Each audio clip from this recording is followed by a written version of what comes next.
Hello दोस्तों, एक बार फिर स्वागत है आपके अपने YouTube चैनल पढ़ाई की बातें सुनील सर के साथ। आगे बढ़ने से पहले चैनल को सब्सक्राइब करें और आने वाली नई वीडियो की नोटिफिकेशन प्राप्त करने के लिए बेल आइकन को प्रेस करें। तो आइए शुरू करते हैं आज की वीडियो। आज प्रस्तुत है बड़ी संख्याएं और स्थानीय मान। प्रशिक्षण को आप डिस्क्रिप्शन में दिए गए लिंक पर क्लिक करके पूरा कर सकते हैं। तो देखते हैं प्रश्नोत्तरी। पहला प्रश्न है, कक्षा 3 की सिया को जब 0, 3, 8 से सबसे छोटी 3 अंकों वाली संख्या बनाने को कहा गया तो उसने जो संख्या बनाई वो थी 0, 3, 8। आपके अनुसार नीचे के दिए गए विकल्पों में से कौन से कारक इस गलती के लिए जिम्मेदार हैं? तो इसका उत्तर हो जाएगा पूरी संख्या को न देखते हुए उसने अंकों में देखना, 0 के स्थानीय मान की समझ कमज़ोर होना तो दूसरा वाला, और 3 अंकों वाली संख्या की समझ कमज़ोर होना, निर्देशों को ठीक से न समझ पाना और अंकों को स्थानीय मान से संबंध न देख पाना। तो दूसरा, तीसरा और पांचवा। दूसरा प्रश्न, स्थानीय मान पद्धति की समझ बच्चों को संख्या प्रणाली से जुड़े किन किन पहलुओं को समझने में मदद करती है? आप एक से अधिक विकल्प चुन सकते हैं। लाख और 10 लाख, हजार जैसी बड़ी संख्याओं का अनुमान लगा पाते हैं। संख्याओं को पढ़ने और लिखने में आसानी होती है। संख्याओं से जुड़े खेल खेलने में सफलता मिल पाएगी। हर स्थान के मान को एक दूसरे से संबंध में समझ बना पाते हैं।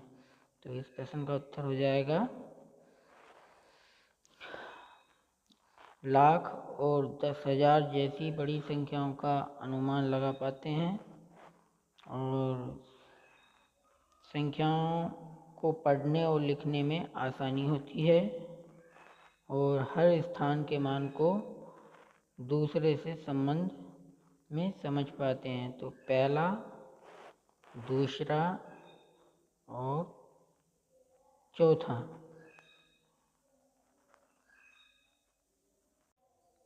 बढ़ते हैं अगले प्रश्न की तरफ।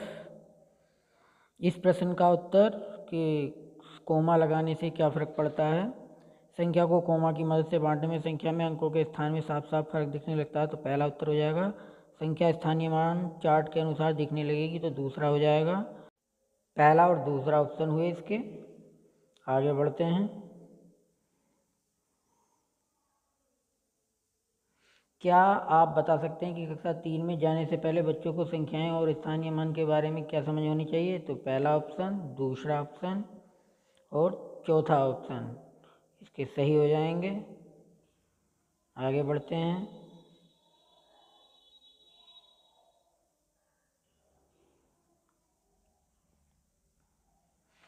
डीन्स ब्लॉक संसाधन बच्चों के स्थानीय मान समझाने में किस तरह मदद करता है? तो डीन्स ब्लॉक से संख्या के हर अंक के स्थानीय मान की समझ मजबूत होती है। ये गलत है, दूसरा सही हो जाएगा और तीसरा सही। दूसरा तीसरा विकल्प सही है क्योंकि स्थानीय मान की समझ विकसित करने के लिए एक अच्छा संसाधन है। छठा प्रश्न, कक्षा में एक गतिविधि करते समय प्रिया जी ने बच्चों से कहा कि बच्चे उन्हें कोई भी संख्या बताएं और फिर यह मान कार्ड की सहायता से उस संख्या को खोल के दिखाएंगे। उदाहरण के तौर पर 876 को 800 + 70 6 की तरह दिखाता है। नीचे दिए गए विवरणों में से कौन सा सही नहीं है? तो हमें ये ढूंढना है कि कौन सा सही नहीं है। तो इसके ऑप्शन हो जाएंगे, इस गतिविधि में बच्चों को संख्या को स्थिर रूप से बेहतर समझते हैं। तो पहला और दूसरा, इस गतिविधि से संख्याओं को समझने का पूरा मौका मिलता है। आगे बढ़ते हैं। सुमित जी की कक्षा में बच्चों की बड़ी संख्या गिनने के लिए उन्होंने बच्चों को निर्देश दिए कि वह 100 के समूह बनाएं। ऐसी गतिविधि बच्चों के साथ करवाने के क्या क्या फ़ायदे हैं? तो देखिए इनका ऑप्शन ध्यान से। आप एक से अधिक विकल्प चुन सकते हैं। बच्चे 100 की मात्रा का अनुमान लगा पाते हैं। बच्चे समझ पाते हैं कि 100 इकाई जोड़कर एक सैकड़ा बनता है। बच्चे समूह में जल्दी बिना गलती के गिनना सीख पाते हैं। बच्चों की दहाई और इकाई की समझ मजबूत होती है। तो बच्चे 100 की मात्रा का अनुमान लगा पाते हैं। बच्चे समझ पाते हैं कि 100 इकाई जोड़कर सैकड़ा बनता है। तो दूसरा ऑप्शन सही है। बच्चे समूह में जल्दी बिना गलती के गिनना सीख पाते हैं। बच्चों की दहाई और इकाई की समझ, ये तो चौथा ऑप्शन तो गलत है। तो इसके पहला ऑप्शन और दूसरा ऑप्शन सही हो जाएंगे। आगे बढ़ते हैं। कक्षा 4 के सूरज ने अध्यापक के कहने पर सही ढंग से 4700 को संख्या की रेखा पर दिखा दिया।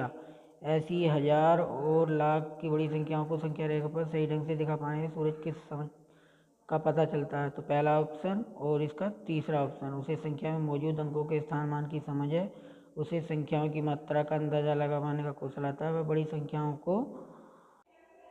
संख्याओं की कल्पना कर पाता है। इस तरह से पहला, तीसरा और चौथा विकल्प सही हो गए। अगला प्रश्न है, लाख और करोड़ जैसी बड़ी संख्याओं को बच्चों के लिए जानना क्यों जरूरी है?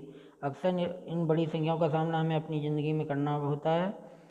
बाकी विषयों को दी गई जानकारी को समझने में भी आसानी होती है। इन संख्याओं को जाने बिना गणित की बाकी अवधारणाएं समझना मुश्किल है। तीसरा ऑप्शन गलत है। भारतीय संख्या प्रणाली की अंतर्राष्ट्रीय प्रणाली के साथ तुलना कर पाते हैं। तो चौथा ऑप्शन भी सही हो जाता है। तो पहला, दूसरा और चौथा ऑप्शन इसके सही हो जाएंगे। आगे बढ़ते हैं। आखिरी प्रश्न है 10वां प्रश्न।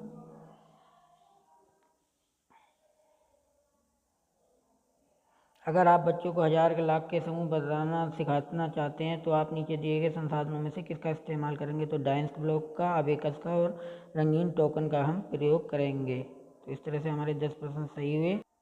वीडियो को लाइक करें, शेयर करें और चैनल को सब्सक्राइब करना न भूलें ताकि आने वाली वीडियो की नोटिफिकेशन आपको सबसे पहले मिलती रहे। नमस्कार।